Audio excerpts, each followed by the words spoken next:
Hello friends, welcome back. मैं हूं करुणा, आपकी होस्ट और आपकी दोस्त। आज हम डिस्कस करने वाले हैं पार्ट 3, जो कि हमारी सीरीज है एनिमल सीरीज, जो कि ह्यूमन साइकोलॉजी से हम कंपेयर कर रहे हैं और उससे कुछ लर्निंग ले रहे हैं।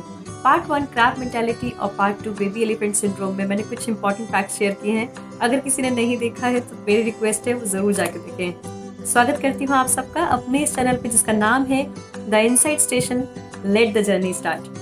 आज हम पार्ट 3 डिस्कस करने वाले हैं और इसका नाम है द क्रोकोडाइल ब्रेन। क्या होता है क्रोकोडाइल ब्रेन, कैसे काम करता है, क्या ये ह्यूमन बीइंग्स में होता है? Let's see, let's start.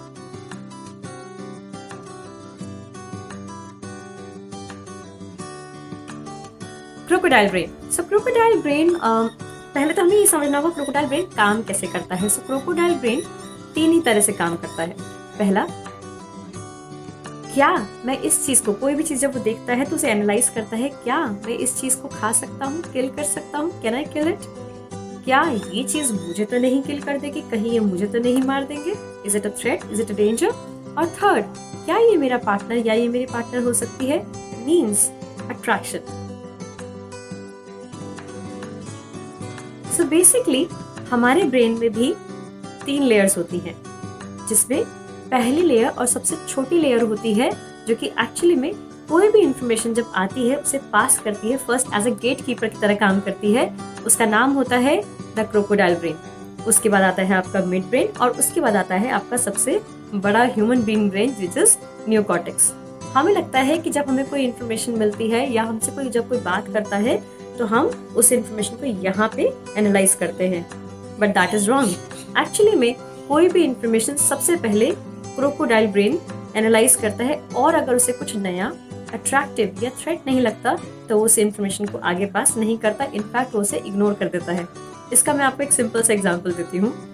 मान लीजिए कि ऑफिस में जैसे कि अगर कोई आके आपसे कहते हैं, चाहे वो शायद सच ही कह रहे होंगे और जेन्युइन भी होंगे, बट उन्होंने आके आपसे कह दिया कि रास्ते में ट्रैफिक जैम की वजह से वो लेट हो गए, या फिर उनकी गाड़ी का टायर पंचर हो गया। ऐसी इन्फॉर्मेशन का हम क्या करते हैं?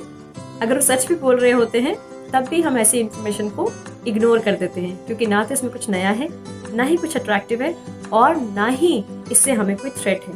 मगर यही इंसान अगर आके हमसे ये कह देते हैं कि संभल के जाना, रास्ते में एक बड़ा एक्सीडेंट हो गया, या फिर मेरा आज वहां से लैपटॉप या मोबाइल चोरी हो गया, तो अचानक से हमारा क्रोकोडाइल ब्रेन एक्टिव हो जाता है, क्योंकि ये एक थ्रेट या कोई नई इन्फॉर्मेशन प्रोसेस करने को उसे मिलती है।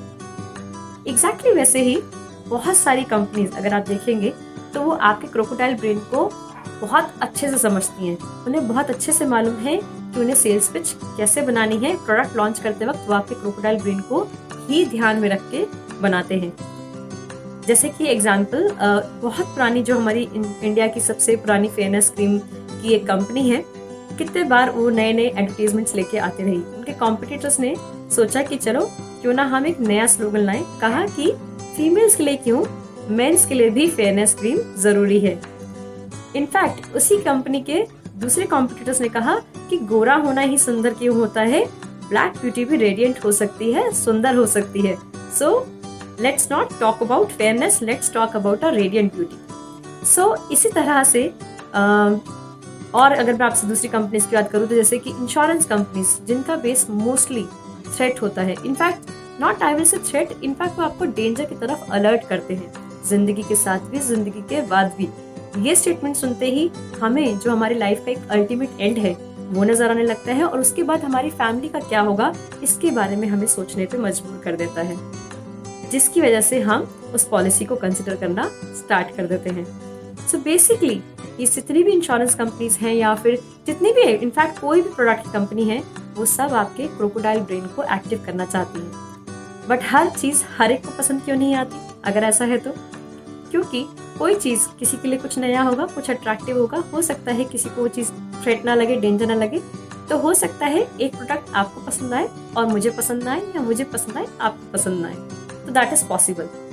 इन द सेम वे, अगर आप चाहते हैं कि आपको not only in a sales pitch, in fact अगर आप चाहते हैं कि किसी को, लेट्स से आप किसी को डेंजर से आगाह करना चाहते हैं, या फिर आप किसी को अपनी बात सुनाना चाहते हैं, तो याद रखिएगा हमारा क्रोकोडाइल ब्रेन को हमें क्रोकोडाइल ब्रेन की टेक्निक यूज करनी है। It has to be attractive or new or there has to be a danger alert। इसकी एक और टेक्निक है जो कि बहुत सिंपल है। या जिस तरीके से एडवर्टीजमेंट कंपनीज जो है वो बहुत ही फास्ट एडवर्टाइज करती हैं, सो क्रोकोडाइल ब्रेन जो है वो बहुत ही फास्ट इंफॉर्मेशन को एनालाइज करता है, बहुत ही समराइज्ड वे में इंफॉर्मेशन को एनालाइज करता है।